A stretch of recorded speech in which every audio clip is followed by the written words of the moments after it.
जय हिंद साथियों, स्वागत है आपका self study classes Vishwamit Jain YouTube channel में। तो सभी साथी आ जाएं और वीडियो को लाइक जरूर कर दें, वीडियो को लाइक कर दें, शेयर कर दें अपनी सभी साथियों तक दोस्तों। और आपने अगर सेल्फ स्टडी क्लासेस का जो ये ऐप है ये डाउनलोड नहीं किया तो जल्दी से डाउनलोड कर लें, ठीक है। और दोस्तों इस कोर्स से आपको जुड़ना है सेल्फ स्टडी क्लासेस के। और दोस्तों ऑफर आ गया है, बढ़िया सा ऑफर आ गया है सभी लोगों के लिए। रक्षाबंधन का बहुत ही प्यारा प्यारा ऑफर आ गया दोस्तों कोर्स में एडमिशन लेने के लिए, ठीक है। सेल्फ स्टडी क्लासेस में जिन भी साथियों को दोस्तों एडमिशन लेना है 1200 में 12 महीने के लिए, ये दोस्तों अपन को याद कर लेना है। ये जो ऑफर है ये ऑफर सीमित समय के लिए आया है, ये ऑफर सीमित समय के लिए आया है 1200 में 12 महीने, यानी कि आपका 4 तारीख से चलेगा, 4 तारीख से स्टार्ट हो जाएगा ये ऑफर, है ना। तो जिन भी साथियों को एडमिशन लेना है इस ऑफर का बहुत लगभग 5 महीने बाद ऑफर आया है दोस्तों, 4-5 महीने बाद ऑफर आया है। जिनको भी एडमिशन लेना है सभी साथी ये वाला एडमिशन ले सकते हैं। 1200 में 12 महीने का ऑफर, ये बढ़िया सा ऑफर आया है, ठीक है। सभी साथी एडमिशन जरूर लें, ठीक है ना। ऑफर आ गया है तो इसलिए मैंने पुरानी पिक्चर उठा करके ही दोस्तों आपको बता दिया है यहाँ पर, है ना। तो सभी साथी एडमिशन ले सकते हैं। और दोस्तों यहाँ पर जिन भी साथियों को 3000 एमसीक्यू की टेस्ट सीरीज मंगवाना है तो आप एमसीक्यू की टेस्ट सीरीज भी मंगवा सकते हैं, ठीक है। 3000 एमसीक्यू की टेस्ट सीरीज है पंजाब मास्टर कैडर वाले साथी, है ना, टीजीटी पीजीटी एमपी टेट वाले साथी, ये 3000 के एमसी सिलेक्टेड 3000। और दोस्तों बिल्कुल सही कोई भी प्रश्न इसमें गलत नहीं होने वाला, है ना। ये दोस्तों आप मंगवा सकते हैं अपने घर पर बाई पोस्ट, ठीक है। और ये टीजीटी पीजीटी का जो कोर्स है दोस्तों इसमें आप एडमिशन लेंगे 1200 में 12 महीने। ऑफर है, ऑफर सीमित समय के लिए है, केवल सीमित समय के लिए, ठीक है। सो जिनको एडमिशन लेना बिल्कुल भी देर नहीं करना। और पंजाब मास्टर कैडर वाले जो मॉडल पेपर परचेज कर रहे हैं दोस्तों, ये मॉडल पेपर में भी ऑफर आ गया है। ये 599 नहीं 500 रुपए में, है ना, मात्र 500 रुपए में दोस्तों इसमें एडमिशन ले सकते हैं। तो आपके लिए ऑफर ही ऑफर है, रक्षाबंधन ऑफर सभी में ऑफर आए हैं और लगभग ये ऑफर 4-5 महीने बाद आए हैं, ठीक है। तो सभी लोग इसमें दोस्तों एडमिशन जरूर ले लेंगे, जरूर से आपको एडमिशन लेना है, सभी साथी एडमिशन जरूर लें, ठीक है। और दोस्तों वीडियो को एक बार लाइक कर दें जल्दी से, ठीक है, जल्दी से लाइक कर दें, शेयर कर दें अपने साथियों तक,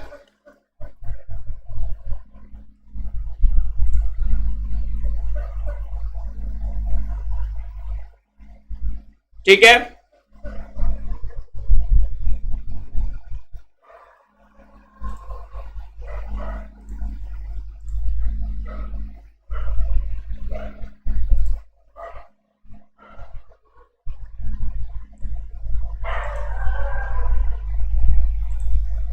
सभी साथी दोस्तों लाइक जरूर कर दें जल्दी से।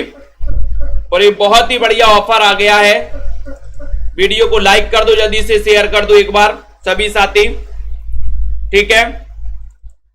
चलिए तो स्टार्ट कर देते हैं आज के सेशन को। जितने भी हमारे साथी हैं जिन्होंने वीडियो को लाइक नहीं किया एक बार जल्दी से वीडियो को लाइक कर दें दोस्तों, ठीक है। यहां पर आज अपन को देवनागरी लिपि के बारे में पढ़ना है, देवनागरी लिपि के बारे में यहां पर पढ़ेंगे। सभी साथी विश्व की सबसे प्राचीनतम लिपि कौन सी है बताना है आपको, चयन करना है। विश्व की सबसे प्राचीन लिपि कौन सी मानी जाती है, चयन करिए, जल्दी से बताना है। और लाइक कर दो जल्दी से, जल्दी से बताइए। बिल्कुल, विश्व की सबसे प्राचीनतम लिपि कौन सी है, विश्व की सबसे प्राचीनतम लिपि चयन करना है, कौन सी लिपि मानी जाती है एक बार जल्दी से बताइए। विश्व की प्राचीनतम लिपि कौन सी है, और आपका उत्तर जा रहा है विश्व की प्राचीनतम लिपि।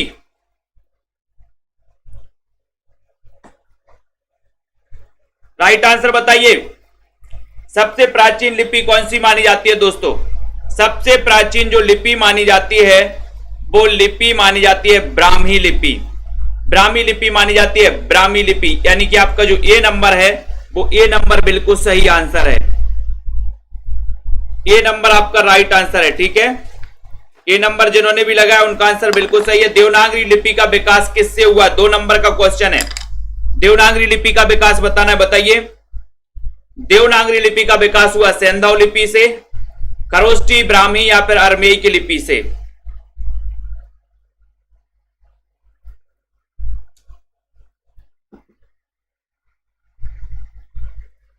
जल्दी से चयन करिए।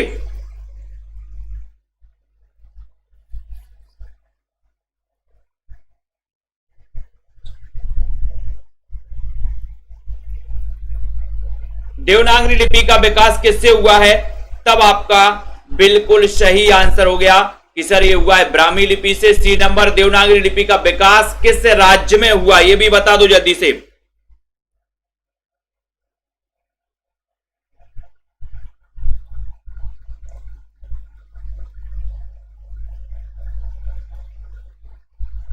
बताइए देवनागरी लिपि के बारे में। देवनागरी लिपि का विकास किस राज्य में हुआ? 3 नंबर का क्वेश्चन है। 3 नंबर के क्वेश्चन में कौन कौन यहां पर सही उत्तर बता रहा है, कौन कौन राइट आंसर चयन कर रहा है, और उत्तर जा रहा है कि सर गुजरात में। गुजरात में आपका बिल्कुल सही है। देवनागरी लिपि का जो विकास है किस राज्य में हुआ है? गुजरात में हुआ है। बी नंबर आपका बिल्कुल सही आंसर चला गया। बी नंबर, देवनागरी लिपि का प्रयोग सर्वप्रथम किसने किया? बहुत अच्छा क्वेश्चन है।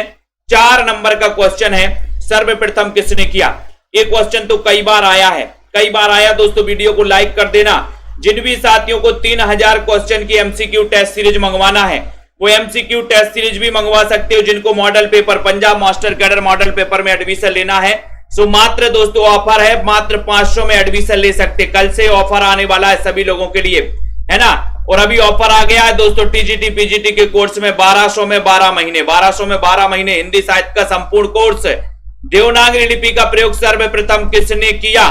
4 नंबर का क्वेश्चन है और आपका उत्तर है कि जय भट्ट ने किया है, यानी डी नंबर आपका बिल्कुल सही है। D number right answer. Bharat में नागरी टाइप बनाने का श्रेय किसे है? 5 नंबर का क्वेश्चन है, नागरी टाइप बनाने का श्रेय किसे है? दोस्तों ये 4-5 महीने बाद ऐसा ऑफर आया है कि 1200 में 12 महीने हिंदी साहित्य प्लस व्याकरण को आप पढ़ सकते हो, टीजीटी में पढ़ सकते हो। ठीक है, बिल्कुल जीके नहीं पूछा जाता। सुमन जी, भारत में नागरी टाइप बनाने का श्रेय किससे है? चयन करना 5 नंबर के क्वेश्चन में। सभी का आंसर जा रहा है कि सर ये है किसको? चार्ल्स विलिकन्स एवं पंचानन कर्मकार को माना जाता है। भारत में नागरी टाइप बनाने का श्रेय इन्हीं को जाता है। ये नंबर आपका बिल्कुल सही है, राइट आंसर है। सिंधु घाटी की जो लिपि थी वो लिपि कैसी थी? 6 नंबर का चित्राक्षर लिपि थी, है ना, ध्वन्याक्षर लिपि थी। कुछ चित्राकार कुछ ध्वन्याक्षर, चित्राकार कुछ ध्वन्याक्षर। 6 नंबर के क्वेश्चन में आपको चयन करना है। 6 नंबर का क्वेश्चन सभी लोग बताइए, सिंधु घाटी की जो लिपि थी वो लिपि कौन सी थी? बताइए जल्दी से। सिप्रा जी, ऑफर आते रहते, ऐसा कुछ नहीं रहता इसमें कि 1500 का दिया या 1600 का, वो ऑफर आते ऊपर से। जब ये ऑफर आ गए, जब जिसको जैसा भी मिल गया, किसी किसी को तो 2000 तक का भी मिला है, 1700 तक का मिला है, किसी किसी को तो 1000 में भी मिला है। तो ऑफर आते रहते, है ना। सिंधु घाटी की लिपि क्या है ये आपको चयन करना है। और आपका उत्तर क्या जा रहा है कि सर सिंधु घाटी की जो लिपि मानी जाती है वो मानी जाती है चित्राक्षर लिपि। ये नंबर आपका बिल्कुल सही हो जाएगा, ये नंबर ही आपका राइट आंसर होगा। अगला क्वेश्चन है, लिपि विज्ञान के आचार्य डॉक्टर राजबली पांडे ने ब्राह्मी का आविष्कार माना है। तो बताइए, ब्रह्मा से, ब्रह्मा नाम के आचार्य से, ब्राह्मण वर्ग से, या फिर ब्रह्मा या देव की दोस्तों रक्षा के लिए लिपि विज्ञान के आचार्य हैं डॉक्टर राजबली पांडे में ब्राह्मी का आविष्कार माना है। तो ब्राह्मी का आविष्कार बताइए किससे माना है? राजबली पांडे ने। वाहिद जी बताइए, वीडियो को लाइक कर दो, शेयर भी कर दो, चयन भी करना है जल्दी से। 7 नंबर का क्वेश्चन है। 7 नंबर के क्वेश्चन में आपका सही आंसर क्या होगा? राजबली पांडे ने पूछा है, राजबली पांडे ने ब्राह्मी का आविष्कार माना है। तो बताइए, अजय जी मान रहा है कि सर डी नंबर, ब्रह्मा या देव की रक्षा के लिए, यानी कि आपका जो डी नंबर है ये माना है राजबली पांडे ने, राजबली पांडे। ये डी नंबर आपका सही हो जाएगा, डी नंबर आपका राइट आंसर है। देवनागरी लिपि का प्रयोग सर्वप्रथम कब हुआ? कब हुआ? 6वीं शताब्दी में, 6वीं सदी, 7वीं 8वीं सदी में कब हुआ? 8 नंबर का क्वेश्चन है। 8 नंबर के क्वेश्चन में बताना है देवनागरी लिपि का सर्वप्रथम प्रयोग कब हुआ? देवनागरी लिपि का सर्वप्रथम प्रयोग कब हुआ? 8 का उत्तर। वीडियो को लाइक कर दो एक बार जल्दी से। बताइए। दृष्टि जी, राजीव जी, प्रमोद जी, सभी लोग बताइए देवनागरी लिपि का प्रयोग सर्वप्रथम कब हुआ। भावना जी, वीडियो को लाइक कर दो, जल्दी से शेयर कर दो। कौन कौन सही बता पा रहा है?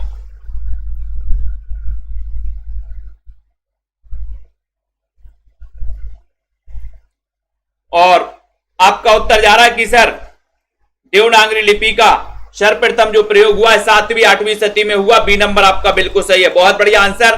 ठीक है, बी नंबर आपका राइट आंसर, 7वीं 8वीं सदी। बहुत अच्छा क्वेश्चन लगाया दोस्तों।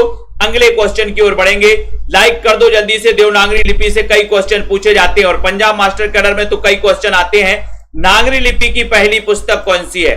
नागरी लिपि की पहली पुस्तक कौन सी है? पहली पुस्तक बताना है। नागरी लिपि की पहली पुस्तक कौन सी है दोस्तों? 9 नंबर का क्वेश्चन में चाइना इलस्ट्रेटा, नागरी नीरद, बताओ कौन सी है? नागरी लिपि की पहली जो पुस्तक मानी जाती है वो पुस्तक कौन सी मानी जाती है? 9 नंबर के क्वेश्चन में अच्छा क्वेश्चन है और सभी लोग आंसर बता रहे कि सर ये जो नागरी लिपि की पहली जो पुस्तक है वो पुस्तक कौन सी है? चाइना इलस्ट्रेटा। बहुत अच्छा आंसर, वेरी गुड। चाइना इलस्ट्रेटा यानी ए नंबर आपका राइट आंसर है। संस्कृत की लिपि है तो कौन सी है? 10 नंबर में संस्कृत की लिपि कौन सी है? ब्राह्मी, खरोष्ठी, देवनागरी या फिर द्रविड़? संस्कृत की लिपि कौन सी है? संस्कृत की लिपि बताइए। डॉक्टर राम मोहन जी, सोना कुमारी जी, सोनू कुमारी जी, संस्कृत की लिपि आपको बताना है। संस्कृत सभी को पता है और सभी लोगों को पता है कि सर संस्कृत की जो लिपि है वो लिपि मानी जाती है कौन सी? ब्राह्मी लिपि है या देवनागरी? तो बिल्कुल राइट आंसर कि सर संस्कृत की लिपि कौन सी है? देवनागरी है ना। हिंदी की लिपि भी देवनागरी, मराठी की लिपि भी देवनागरी मानी जाती है ना। कोंकणी की लिपि भी देवनागरी है दोस्तों। सी नंबर आपका सही है। किस ग्रंथ में सर्वाधिक लिपियों की जानकारी मिलती है? बहुत अच्छा क्वेश्चन है। 11 नंबर के क्वेश्चन में सर्वाधिक लिपियों की जानकारी किस ग्रंथ में मिलती है?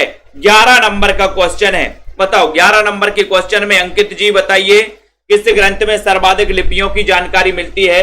अच्छा क्वेश्चन है, बहुत ही बढ़िया क्वेश्चन, बहुत ही बढ़िया क्वेश्चन है। तो सभी लोग आंसर बताएंगे। वीडियो को लाइक कर देना, शेयर कर देना। जिन भी साथियों को एडमिशन लेना है, ऑफर है 1200 में 12 महीने वाला, उसमें एडमिशन ले सकते हैं। चूकना नहीं ऑफर, ऐसा ऑफर बार बार नहीं आने वाला। मैं बार बार बोलता हूं आप लोगों से, है ना। तो यहां पर आपको बताया कि सर ललित विस्तार में सर्वाधिक लिपियों की जानकारी मिलती। कितनी लिपियों की जानकारी मिलती है ये भी आप बता देना।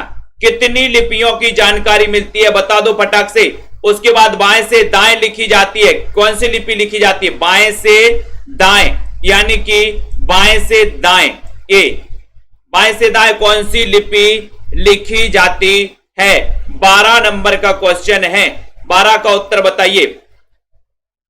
बताओ ललित विस्तार में कितनी लिपियों का उल्लेख मिलता है? कई बार मैंने पढ़ाया, किसी को नहीं पता क्या? 64। बहुत बढ़िया। ललित विस्तार में 64 लिपियों का उल्लेख मिलता है दोस्तों, है ना। अब बाएं से दाएं जो लिपि लिखी जाती है वो लिखी जाती है देवनागरी। ये तो लगभग सभी को पता है। ये नंबर आपका सही है। ठीक है, बाएं से दाएं, बहुत बढ़िया। देवनागरी लिपि की विशेषता कौन सी नहीं है? 13 नंबर का क्वेश्चन है। देवनागरी लिपि की विशेषता कौन सी नहीं है? एक वर्ण से एक ही ध्वनि संकेतित होती है। एक ध्वनि के लिए एक ही वर्ण है। देवनागरी का वर्णमाला क्रम काल्पनिक है या फिर देवनागरी का वर्णमाला क्रम वैज्ञानिक है? ये चयन करना। 13 का उत्तर भी बताना है। सभी लोग बताएंगे, शेयर भी कर देना दोस्तों एक साथ। देवनागरी लिपि की विशेषता नहीं है तो कौन सी विशेषता नहीं है? देख लो एक बार प्रश्न को अच्छे से, कौन सी विशेषता नहीं है? 13 का उत्तर। और सभी को पता है कि सर एक वर्ण से एक की ध्वनि सांकेतिक होती है। ये तो बिल्कुल सही है। एक ध्वनि के लिए एक ही वर्ण है, ये भी सही है। बाकी ये नहीं है सही। ये देवनागरी का वर्णमाला क्रम काल्पनिक है, सही नहीं है। सी नंबर आपका बिल्कुल सही है। सी नंबर राइट आंसर है। देवनागरी लिपि सुधार के लिए पहला प्रयास किसने किया दोस्तों? विकल्प अनुसार उत्तर बता दो यहां पर। बताओ 14 नंबर का क्वेश्चन है। 14 नंबर के क्वेश्चन में सभी लोग बताएंगे राइट आंसर क्या हो जाएगा। देवनागरी लिपि सुधार के लिए पहला प्रयास किसने किया? पहला प्रयास किसने किया? अच्छा क्वेश्चन है। पहला प्रयास किसने किया है? लाइक कर दो जल्दी से। और लगभग सभी को पता है, सभी लोग बता रहे 14 नंबर के क्वेश्चन में जिन भी साथियों को हिंदी साहित्य के गद्य साहित्य और पद्य साहित्य के विस्तृत नोट्स मंगवाना है, चाहे वो टीजीटी पीजीटी वाले हो, चाहे दोस्तों एमपी टेट एलटी ग्रेड वाले साथी हो, तो आपको यहां पर बीजी तिलक, बाल गंगाधर तिलक ने दोस्तों देवनागरी लिपि में जो है सुधार के लिए पहला प्रयास किया था। इन्होंने बी नंबर, आरंभिक प्रयत्न इन्होंने ही किए। बी नंबर आपका सही है। आ की 12 खड़ी का सुझाव किसने दिया? 15 नंबर, आ की 12 खड़ी का सुझाव किसने दिया? 15 का उत्तर बताना है। 15 का उत्तर, आ की 12 खड़ी का सुझाव किसने दिया? सावरकर बंधुओं ने, श्याम सुंदर दास ने, किसने दिया है बताइए आनंद जी? आ की 12 खड़ी का सुझाव किसने दिया? देवनागरी लिपि के जितने भी क्वेश्चन बनने हैं वो सभी क्वेश्चन आपको बहुत अच्छे से करना है। आ की 12 खड़ी का जो सुझाव है वो किसने दिया?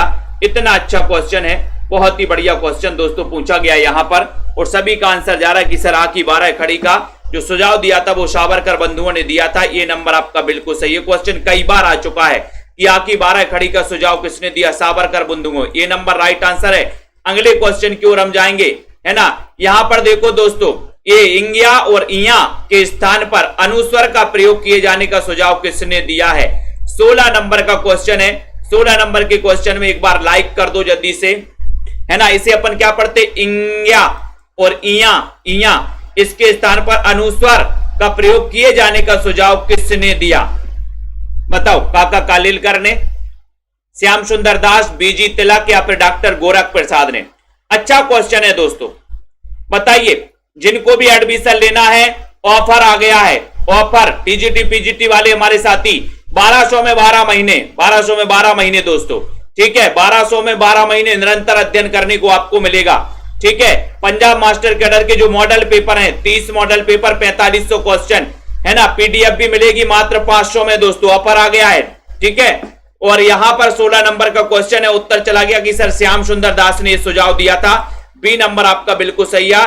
नागरी लिपि सुधार समिति के संयोजक किससे बनाया गया? ये क्वेश्चन 17 नंबर का पिछली बार आ गया था, शायद टीजीटी या पीजीटी में भी आया था। जल्दी से बताओ, फटाफट से बताना है। शिल्पी जी, सिलेबस तो कवर है, आपको टाइम देना पड़ेगा। ऑलरेडी पहले से कवर है, रिकॉर्डेड तो पहले से है, आपको टाइम देना पड़ेगा। आपके पास टाइम है तो आप पढ़ सकते हो, ठीक है। नागरी लिपि सुधार समिति के संयोजक किसे बनाया गया? बीजी तिलक, काका कालेलकर, सावरकर बंधुओं को, लाला श्रीनिवास दास को। नागरी लिपि सुधार समिति के संयोजक किसे बनाया गया? बहुत ही अच्छा क्वेश्चन है। 17 नंबर के क्वेश्चन में आपका उत्तर चला गया कि सर वो बनाया गया है काका कालेलकर को। बी नंबर आपका बिल्कुल सही है। ये क्वेश्चन मोस्ट इंपोर्टेंट है। नागरी लिपि सुधार समिति के संयोजक किसे बनाया गया?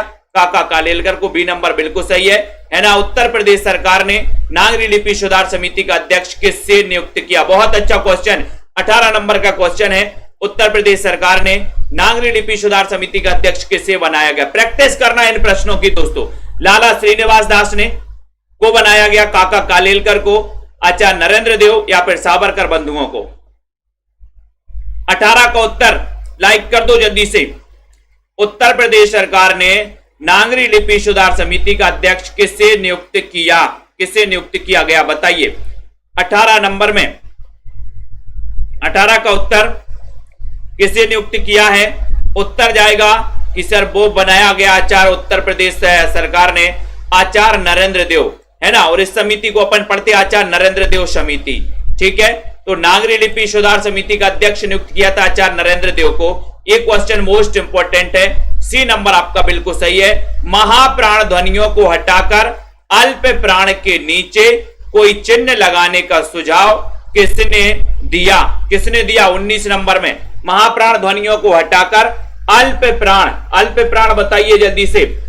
19 नंबर का क्वेश्चन है, अल्प प्राण के नीचे कोई चिन्ह लगाने का जो सुझाव दिया है वो सुझाव किसने दिया?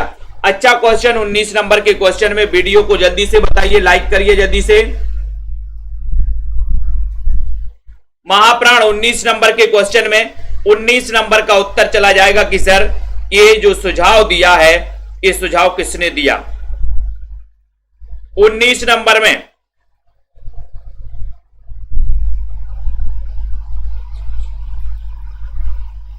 और आपका उत्तर हो गया कि सर निवास दास, श्रीनिवास दास ने दिया, ये सी नंबर चला गया। महाप्राण ध्वनियों को हटाकर अल्पप्राण के नीचे कोई चिन्ह लगाने का जो सुझाव दिया वो श्रीनिवास दास ने दिया, सी आपका बिल्कुल सही है, सी नंबर। बहुत बढ़िया। भाषा के सर्वांगीण मानकीकरण का प्रश्न सर्वप्रथम किसकी अध्यक्षता में उठाया गया? भाषा के सर्वांगीण मानकीकरण का प्रश्न सर्वप्रथम किसकी अध्यक्षता में उठाया गया? मानकीकरण बताओ, ब्रजेश्वर वर्मा की अध्यक्षता में, धीरेन्द्र वर्मा की अध्यक्षता में, हरदेव वाहरी की अध्यक्षता या प्रमाता प्रसाद गुप्त की अध्यक्षता में? कौन कौन बताएगा? बताइए। प्रश्न है आपका दोस्तों यहां पर 20 नंबर का क्वेश्चन है और 20 नंबर के क्वेश्चन में आपको बताना है 20 का उत्तर बताइए, सभी साथी बताएंगे और लाइक कर दो। भाषा के सर्वांगीण मानकीकरण चयन करिए जल्दी से।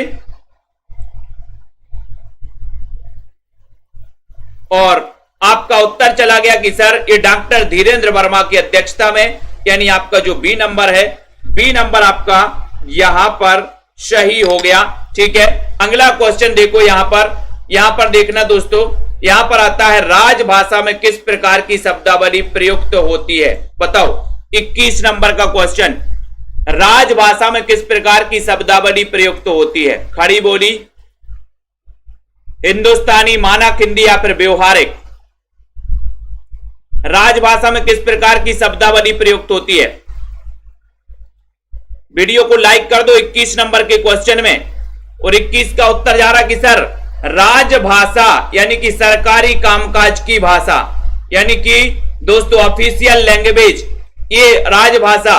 और इसमें दोस्तों किस प्रकार की शब्दावली प्रयुक्त होगी? मानक हिंदी, यानी कि आपका जो सी नंबर है वो बिल्कुल सही चला जाएगा। अगले क्वेश्चन की ओर हम जाते हैं। अगला क्वेश्चन आपके सामने आ रहा है दोस्तों, सभी लोग तैयार हैं? भाषा के सर्वांगीण मानकीकरण का प्रश्न सर्वप्रथम कब और कहां उठाया गया? कहां पर उठाया गया? 22 नंबर का क्वेश्चन है। इसको दोस्तों वैसे इसको छोड़ दो, है ना, यहां पर आ जाओ। देवनागरी का विकास क्रम बताना, 23 नंबर का क्वेश्चन बताना। 23 नंबर का क्वेश्चन में देवनागरी लिपि का विकास क्रम है, विकास क्रम बताइए। ये क्वेश्चन इंपॉर्टेंट है आपके लिए, ये बताइए जल्दी से। देवनागरी लिपि का विकास क्रम बताइए 23 का उत्तर। कुबेर जी, मानक हिंदी आती है, राजभाषा में मानक हिंदी। देवनागरी लिपि का विकास क्रम है, विकास क्रम बताइए 23 का उत्तर। 23 का उत्तर बताना है, सभी लोग बताएंगे। अच्छा क्वेश्चन है 23 में, देवनागरी लिपि का विकास क्रम बताना है। एक क्वेश्चन इंपॉर्टेंट है दोस्तों आप लोगों के लिए, हमेशा पूछा जाता है 23 नंबर में। सबसे पहले कौन सी लिपि आई? ब्राह्मी लिपि, ठीक है, तो सभी को पता है ना। और उसके बाद कौन सी आई? गुप्त लिपि। फिर कौन सी आई? कुटिल लिपि, है ना। फिर आई देवनागरी लिपि। यानी कि आपका उत्तर देखो, बहुत सारे लोग ए लगाए पड़े हैं 23 नंबर का। ए 23 नंबर, ए कौन से उससे लगा रहे हो आप लोग? आपको ये तो सबको पता है ना कि सर सबसे प्राचीन लिपि गुप्त है, ब्राह्मी लिपि मानी जाती है। तो ये गुप्त है और कुटिल तो वैसे ही कट जाता है ना। तो आपका उत्तर क्या हो जाएगा? उत्तर हो जाएगा ए बी नंबर, ब्राह्मी लिपि, गुप्त लिपि, कुटिल लिपि और देवनागरी लिपि। ये बी नंबर आपका बिल्कुल सही हो जाता है। ठीक है, ऐसे ही तो गलती करके आते हो। किस लिपि को गधे की होंठ वाली लिपि कहा जाता है? 24 नंबर में नया प्रश्न है, बताओ। 24 नंबर का क्वेश्चन है, अच्छा क्वेश्चन है दोस्तों, सभी लोग बताएंगे 24 का उत्तर क्या जा रहा है। किस लिपि को गधे की होंठ वाली लिपि कहा जाता है? किसे कहा जाता है? किन किन साथियों को एडमिशन लेना है जल्दी से? किस लिपि को गधे की होंठ वाली लिपि कहा जाता है? और आपका उत्तर है कि सर गधे की होंठ वाली जो लिपि कहा जाता है वो खरोष्ठी को कहा जाता है। यानी कि आपका जो बी नंबर है वो बिल्कुल सही है, बी नंबर। ठीक है, नागरी लिपि को लोक नागरी नाम देने का श्रेय किसको है? नागरी लिपि को लोक नागरी जो नाम दिया वो किसने दिया? बताओ। शिल्पा जी चयन करिए, जितेंद्र जी। नागरी लिपि को लोक नागरी लिपि का जो नाम देने का जो श्रेय है वो श्रेय किसको है? काका कालेलकर, श्याम सुंदर दास, आचार्य विनोबा, है ना, सावरकर बंधु। नागरी लिपि को लोक नागरी नाम देने का श्रेय किसे? 25 अच्छे क्वेश्चन है दोस्तों, बढ़िया से क्वेश्चन है। 25 का उत्तर बताना है और आपको बता रहे हैं। बताइए, नागरी को लोक नागरी, तो आपका राइट आंसर है कि आचार्य विनोबा भावे द्वारा दिया गया, यानी कि आपका जो सी नंबर है, इन्होंने नागरी लिपि को लोक नागरी नाम देने का श्रेय है इनको दोस्तों, सी नंबर। राजभाषा हिंदी संबंधी राष्ट्रपति के आदेशों, संसद की सिफारिशों और राजभाषा अधिनियम के उपबंधों को कार्यान्वित करने का कार्य किससे सौंपा गया है? बहुत अच्छा क्वेश्चन है। राजभाषा हिंदी संबंधी राष्ट्रपति के आदेशों, संसद की सिफारिशों और राजभाषा अधिनियम के उपबंधों को कार्यान्वित करने का जो कार्य है वो किसे सौंपा गया? केंद्रीय हिंदी संस्थान को, भारत सरकार के गृह मंत्रालय को। 26 नंबर का क्वेश्चन है, किससे सौंपा गया राजभाषा हिंदी संबंधी? बताइए सुमन जी, मायाराम जी चयन करिए। बहुत ही अच्छा क्वेश्चन है, वीडियो को लाइक भी कर देना। और सभी का आंसर जा रहा कि सर ये भारत सरकार के गृह मंत्रालय को सौंपा गया है। बी नंबर आपका बिल्कुल सही है, बी नंबर लगा देना, गृह मंत्रालय। ठीक है, बहुत बढ़िया। अगला क्वेश्चन आ रहा है, कचहरियों में नागरी लिपि का जो प्रवेश हुआ वो कब हुआ? 1900 में, 1947, 1950 या फिर 1945 में? कचहरियों में नागरी लिपि का प्रवेश कब हुआ? 27 का उत्तर बताना है। 27 में कचहरियों में नागरी लिपि का प्रवेश कब हुआ? 1950, 1947, 1945 या फिर 1900 ईस्वी? 27 का उत्तर कचहरियों में पूछा गया है। कचहरियों में नागरी लिपि का जो प्रवेश है वो कब हुआ है? और सभी लोग आंसर बता रहे कि सर ये हुआ है 1900 ईस्वी से। 1900 ईस्वी से दोस्तों, ये नंबर आपका बिल्कुल सही चला जाएगा। 1900 ईस्वी से कचहरियों में नागरी लिपि का प्रवेश हुआ, ये नंबर राइट है। केंद्रीय हिंदी संस्थान का मुख्यालय है तो क्या है? 28 नंबर का क्वेश्चन है, जल्दी से बताओ। केंद्रीय हिंदी संस्थान का मुख्यालय है वो बताइए जल्दी से। जिन भी साथियों को 3000 क्वेश्चन की टेस्ट सीरीज अपने घर पर मंगवाना है वो घर पर मंगवा सकते हैं। मात्र 599 शिपिंग चार्ज है दोस्तों आपका, है ना, डिलीवरी चार्ज है, और 500 इस दोस्तों 3000 क्वेश्चन की जो नोट्स है उसका प्राइस है ना। तो जिनको भी मंगवाना मंगवा सकते, संपर्क कर सकते हैं। ठीक है, केंद्रीय हिंदी संस्थान का जो मुख्यालय है वो कहां पर? अच्छा क्वेश्चन है। 28 नंबर के क्वेश्चन में सभी लोग बता रहे हैं कि सर ये जो 28 नंबर का क्वेश्चन आपने पूछा है, ये बताइए 28 का राइट आंसर बताया आप लोगों ने। आगरा केंद्रीय हिंदी संस्थान है, ये हिंदी निदेशालय नहीं, केंद्रीय हिंदी संस्थान का मुख्यालय ये है आगरा। आगरा यानी सी नंबर है ना, बहुत बढ़िया। हिंदी को संविधान द्वारा राजभाषा के रूप में कब मान्यता दी गई? 14 सितंबर 1949 को, 14 सितंबर 1950, 14 नवंबर 1949, 14 नवंबर 1950। 29 का उत्तर बताइए लवली ठाकुर जी, आरती जी। हिंदी को संविधान द्वारा राजभाषा के रूप में मान्यता प्रदान की गई तो कब की गई? कब की गई जल्दी से? 29 का आंसर सभी लोग बताएंगे। एक बार लाइक कर दो और आपका उत्तर जा रहा है। ठीक है, उत्तर जा रहा है कि सर ये 14 सितंबर 1949 को क्या है, संविधान द्वारा मान्यता दी गई। किसको दोस्तों? हिंदी को। ठीक है, तो ये नंबर हिंदुस्तानी अकादमी प्रयाग की स्थापना कब हुई? हिंदुस्तानी अकादमी प्रयाग इसकी स्थापना कब हुई दोस्तों? 1900 ईस्वी में हिंदुस्तानी अकादमी प्रयाग की स्थापना। 30 नंबर का क्वेश्चन है। 30 नंबर के क्वेश्चन में सभी लोग बताएंगे इसकी स्थापना कब हुई। रश्मि पाठक जी बताइए, बलजीत जी, ब्रजेश तोमर जी, रीता जी। हिंदुस्तानी अकादमी प्रयाग इसकी स्थापना बताना है। बीनू जी बताइए, बीनू सरोज जी। बहुत ही अच्छा क्वेश्चन है। 30 नंबर के क्वेश्चन में चयन करना है। रोज रात्रि 9 बजे इस क्लास से जुड़ना है। सेल्फ स्टडी क्लासेस का ऐप जरूर डाउनलोड कर लें। ठीक है, हिंदी साहित्य वाले जो भी हमारे साथी हैं जुड़ जाएं एक बार। ठीक है, यहां पर आपका उत्तर चला जाएगा सर 1927 में, सी नंबर। बहुत बढ़िया आंसर। हिंदी साहित्य सम्मेलन प्रयाग की स्थापना कब हुई? 31 नंबर, हिंदी साहित्य सम्मेलन प्रयाग इसकी स्थापना कब हुई? 1893 में, 1910 में, 1936 में, या फिर दोस्तों 1954 में? 31 नंबर का क्वेश्चन, 31 नंबर का क्वेश्चन है हिंदी साहित्य सम्मेलन प्रयाग, हिंदी साहित्य सम्मेलन प्रयाग। अच्छा क्वेश्चन, इसकी स्थापना कब हुई? लाइक जरूर कर देना दोस्तों, इन प्रश्नों को अच्छे से पढ़ना है। और सभी साथी 31 नंबर का आंसर क्या बता रहे हैं? सभी लोग बता रहे हैं कि सर ये हिंदी साहित्य सम्मेलन प्रयाग इसकी स्थापना हुई थी 1910 ईस्वी, यानी बी नंबर आपका सही है, बी नंबर राइट आंसर बताया। काशी नागरी प्रचारिणी सभा की स्थापना कब हुई? 32 नंबर का क्वेश्चन है, सभी लोग बताइए जी हाँ जी। दोस्तों ऐसे गहन प्रश्न जहां जहां से जैसे बन सकते हैं, मैंने कोई कसर नहीं राखी इस बार, है ना। बहुत ही बढ़िया प्रैक्टिस आप लोगों के लिए यहां पर मिलती है दोस्तों। अब आप लोग अपने मित्र सभी साथियों को लेकर आए, उनका भी भला हो जाए, है ना, वो भी प्रैक्टिस करें। काशी नागरी प्रचारिणी सभा की स्थापना कब हुई? 1893, 1910, 1960 या फिर 1975? 32 का उत्तर सभी लोग बताएंगे।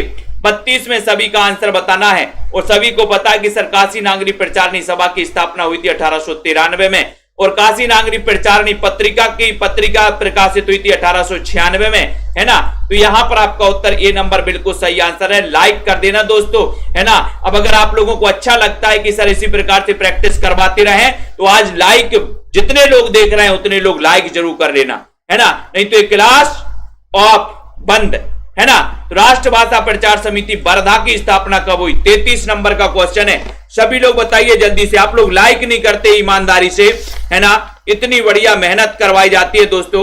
अब अपना काव्य शास्त्र स्टार्ट होने वाला है। ईमानदारी से आज बोल देना कि सर आते ही लाइक करेंगे, अपने मित्रों को शेयर करेंगे, तो प्रैक्टिस चलेगी। काव्य शास्त्र स्टार्ट होने वाली अपनी, है ना। राष्ट्रभाषा प्रचार समिति वर्धा की स्थापना कब हुई? 33 नंबर का क्वेश्चन है। और 33 नंबर के क्वेश्चन में सभी लोग बता देना कि सर ये स्थापना हुई थी कब हुई थी? 1936 में, 1936 में राष्ट्रभाषा प्रचार समिति वर्धा याद कर लेना, ये क्वेश्चन कई बार आया। डी नंबर, साहित्य अकादमी नई दिल्ली की स्थापना कब हुई? 34 नंबर के क्वेश्चन में। वीडियो को लाइक कर दो जल्दी से, शेयर कर दो सभी साथी, है ना।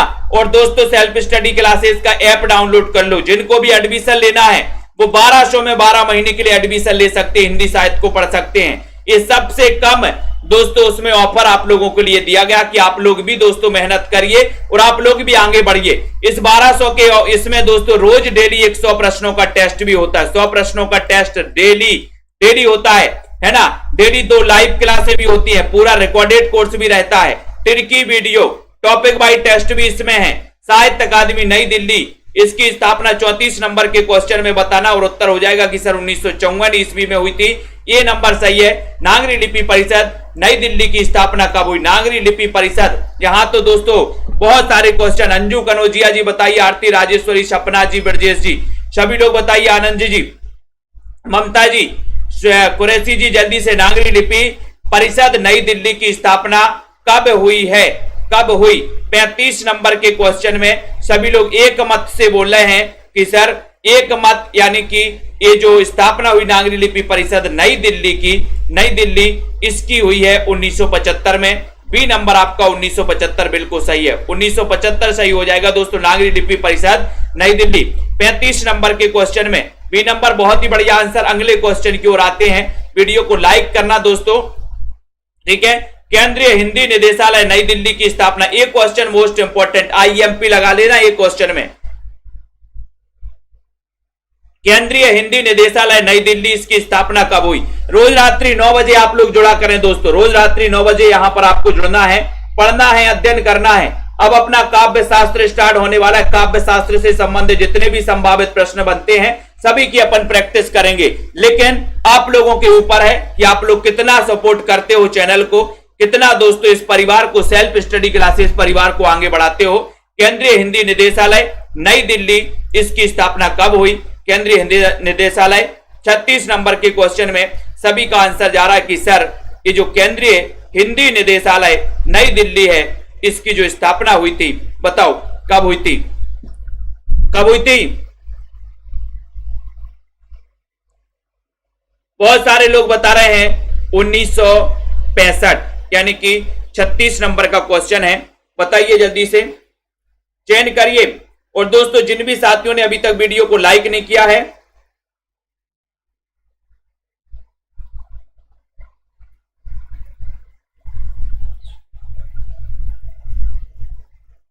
जल्दी से 36 नंबर के क्वेश्चन में, और आपका उत्तर यहां पर चला गया कि सर ये 1960 में हुई थी। 1960 ये नंबर आपका बिल्कुल सही आंसर चला गया। ठीक है, ये नंबर आपका राइट है। बहुत सारे लोगों ने 65 बता दिया है ना, लेकिन आपका सही आंसर चला गया 1960। केंद्रीय हिंदी निदेशालय नई दिल्ली है ना, 1 मार्च 1960 को ये स्थापना हुई थी दोस्तों, है ना, केंद्रीय हिंदी निदेशालय नई दिल्ली। ये नंबर आपका बिल्कुल सही है। ठीक है, कौन नागरिक प्रचारणी सभा काशी से संबंधित नहीं है? 37 नंबर के क्वेश्चन में बताइए। पंडित मदन मोहन मालवीय, श्याम सुंदर दास, राम नारायण मिश्र या फिर ठाकुर शिव प्रसाद सिंह? बताओ जल्दी से, कौन नागरिक प्रचारणी सभा काशी से संबंधित नहीं है? अच्छा क्वेश्चन है, सभी लोग बताइए जल्दी से। बबीता देवी जी, रोज सिंह, ज्योति जी, अनिल ठाकुर जी। 37 का उत्तर, बहुत ही बढ़िया प्रश्न पूछा गया है और 37 में आपका सही उत्तर जा रहा है कि सर ये जो नागरिक प्रचारणी काशी के जो संबंधित नहीं है, श्याम सुंदर दास थे, राम नारायण थे, शिव प्रसाद भी थे, लेकिन पंडित मदन मोहन मालवीय ये नहीं थे काशी नागरिक प्रचारणी सभा से संबंधित। ये नंबर आपका बिल्कुल सही आंसर चला गया। अखिल भारतीय हिंदी साहित्य सम्मेलन के प्रथम सभापति कौन थे? अखिल भारतीय हिंदी साहित्य सम्मेलन के प्रथम सभापति कौन थे? बीजी खैर थे, पुरुषोत्तम दास टंडन, मदन मोहन थे या फिर महात्मा गांधी थे? राजीव जी, रेणु जी बताइए। 38 नंबर के क्वेश्चन में, मैदान से नहीं भागना है। अखिल भारतीय हिंदी साहित्य सम्मेलन के प्रथम सभापति कौन थे? 38 का उत्तर, और देखते हैं कौन कौन सही बता पाता है। दीपिका जी, सही आंसर जा रहा कि सर अखिल भारतीय हिंदी साहित्य सम्मेलन के प्रथम जो सभापति माने गए वो माने गए कौन? मदन मोहन मालवीय। सी नंबर आपका यहां पर सही चला जाएगा। सी नंबर यहां पर राइट। सी नंबर, अखिल भारतीय हिंदी साहित्य सम्मेलन, इसके सभापति थे। हिंदी साहित्य परिषद के प्रथम अध्यक्ष कौन थे? 39 का क्वेश्चन है। हिंदी साहित्य परिषद के बता दीजिए। सोना जी, प्रेम चोरिया, कार्तिक जी बताइए, चयन करिए जल्दी से। इतना बढ़िया क्वेश्चन है, इतना बढ़िया सेशन है, सभी लोगों को चयन करना है। और हिंदी साहित्य परिषद के प्रथम अध्यक्ष कौन थे? प्रथम अध्यक्ष नियुक्त करना, प्रथम अध्यक्ष बताना हिंदी साहित्य परिषद 39 नंबर के क्वेश्चन में। और 39 में अब लगाना है आपको पुरुषोत्तम दास टंडन, है ना। पुरुषोत्तम दास टंडन ये हिंदी साहित्य परिषद के प्रथम अध्यक्ष थे, पुरुषोत्तम दास टंडन। अब आप लोग ये नहीं लगाओगे, अब आप लोग बी लगाओगे, यही तो गड़बड़ है। पुरुषोत्तम दास टंडन थे हिंदी साहित्य परिषद के। ए नंबर, प्रथम राजभाषा आयोग का गठन कब हुआ? 40 नंबर का बहुत ही अच्छा क्वेश्चन है, सभी से बनेगा, सरल क्वेश्चन है। प्रथम राजभाषा आयोग का गठन कब हुआ? जिन भी साथियों को हिंदी साहित्य के गद्य साहित्य और पद्य साहित्य 2 पार्ट में नोट्स बनाए गए, यानी कि पद्य साहित्य में हिंदी भाषा से लेकर आदिकाल, भक्तिकाल और दोस्तों नई कविता तक, और गद्य साहित्य में नाटक, निबंध, उपन्यास, है ना, कहानी, आलोचना और दोस्तों आपके निबंध, आत्मकथा, संस्मरण, रेखा चित्र, ये सभी पार्ट 2 में है। तो हिंदी साहित्य के 2 पार्ट में ये दोस्तों जो नोट्स बनाए गए हैं आप लोग अपने घर पर मंगवा सकते हैं। विस्तृत है, ट्रिक भी है, टॉपिक वाइज है ना, बहुत ही बढ़िया, किसी भी एग्जाम को फाइट करने के लिए बहुत ही उपयोगी है ना। और 3000 क्वेश्चन की टेस्ट सीरीज तो आपको पता ही है 599 की है, जिनको भी मंगवाना अपने घर पर मंगवा सकते, बहुत ही उपयोगी। प्रथम राजभाषा आयोग का गठन कब हुआ? सभी लोगों का आंसर आ रहा है 40 नंबर में, 1955 में। ये नंबर सही है। इसके प्रथम राजभाषा आयोग के जो अध्यक्ष थे वो कौन थे? प्रथम राजभाषा आयोग के प्रीति जी बताइए। बीजी खैर, गोविंद वल्लभ पंत थे, पुरुषोत्तम दास टंडन थे या फिर श्याम सुंदर दास थे? 41 का उत्तर बताना। 41 का बताइए। वंदना जी, नीलम जी, दीक्षा जी, कुरैशी जी बताइए। अनुराग जी, प्रथम राजभाषा आयोग के अध्यक्ष कौन थे?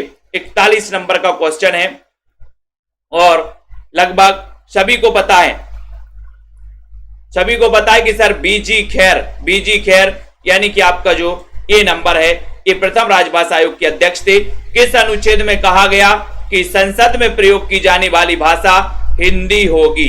किस अनुच्छेद में कहा गया संसद में प्रयोग की जाने वाली जो भाषा होगी वो हिंदी होगी? बताओ। 42 नंबर का क्वेश्चन है।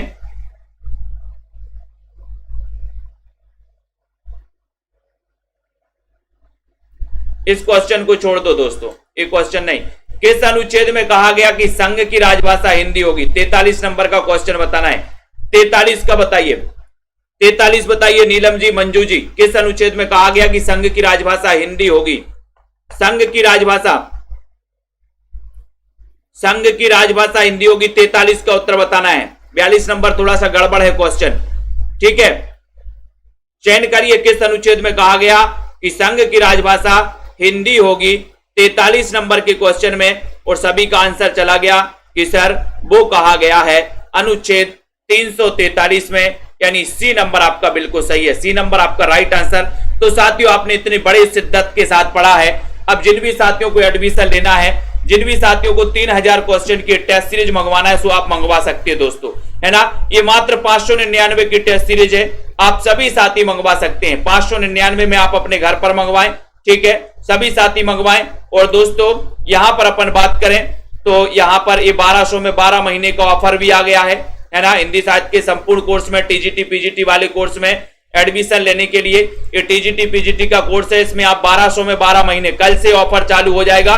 सो बिल्कुल चूकना नहीं, ऑफर सीमित समय के लिए, कम समय के लिए ऑफर आया है ना। और लगभग 5 महीने बाद ये ऑफर आया है। सो आप सभी साथी इस ऑफर का लाभ जरूर लें। जिनको भी एडमिशन लेना है अभी भी मौका है, आप लोग अभी भी अच्छी तैयारी कर सकते हैं। किसी भी एग्जाम की तैयारी अगर आप कर रहे हैं, है ना। और जिनको भी नोट्स मंगवाना है हिंदी साहित्य के दोस्तों, ये है ना, गद्य साहित्य और पद्य साहित्य के विस्तृत अध्ययन वाले, ये सभी साथी मंगवा सकते हैं। क्रमबद्ध टॉपिक भी है, ट्रिक भी इसमें बनाई गई है, बहुत ही बढ़िया, ठीक है। और ये सेल्फ स्टडी क्लासेस का ऐप आपको डाउनलोड कर लेना, ये वाला ऐप डाउनलोड कर लेना है सभी साथी, ठीक है, बिल्कुल, है ना। मधु जी, अनुराग जी, राजीव जी, रावंत जी, अनीता, सुभाष जी, सुनील तिवारी जी, ठीक है, अयोध्या जी, है ना, बिल्कुल, शिल्पा जी, किरण जी, अंजू कनौजिया, राजकुमारी जी, प्रीति जी, ठीक है, राजीव जी, प्रमोद जी, रीसू जी, श्वेता जी, वंदना जी, सरिता, रावंत जी, तनु, राजीव जी, रीता जी, ठीक है, बबली, अनीता जी, दीक्षा जी, सुमन जी, आस्था जी, पार्वती देवी जी, ठीक है, विशाल कुमार जी, सभी साथियों को धन्यवाद दोस्तों। जुड़ते रहें, पढ़ते रहें, अध्ययन करते रहें। अंश जी, यदुवंशी, आरती वर्मा जी, सुनीता, निर्मत कौर जी, ठीक है, बहुत बढ़िया, सभी साथियों को धन्यवाद दोस्तों। पढ़ते रहें, अध्ययन करते रहें। निष्ठा जी, दीपिका जी, ठीक है, और प्रवीण ओझा जी, सरोज जी, बिंदु लता जी, शिव कुमार जी, सत्येंद्र जी, शांति जी, सुखदेव जी, सभी को धन्यवाद दोस्तों। पढ़ते रहें, सेल्फ स्टडी क्लासेस में आगे बढ़ते रहें। काव्य शास्त्र स्टार्ट होगा कल से। आप साथियों को, सभी साथियों को प्रयास करना है आगे बढ़ाने का सेल्फ स्टडी क्लासेस परिवार में, और भी अन्य सदस्यों को जोड़ने का, ठीक है, बिल्कुल। अंजू जी, है ना, धन्यवाद सभी को। जय हिंद।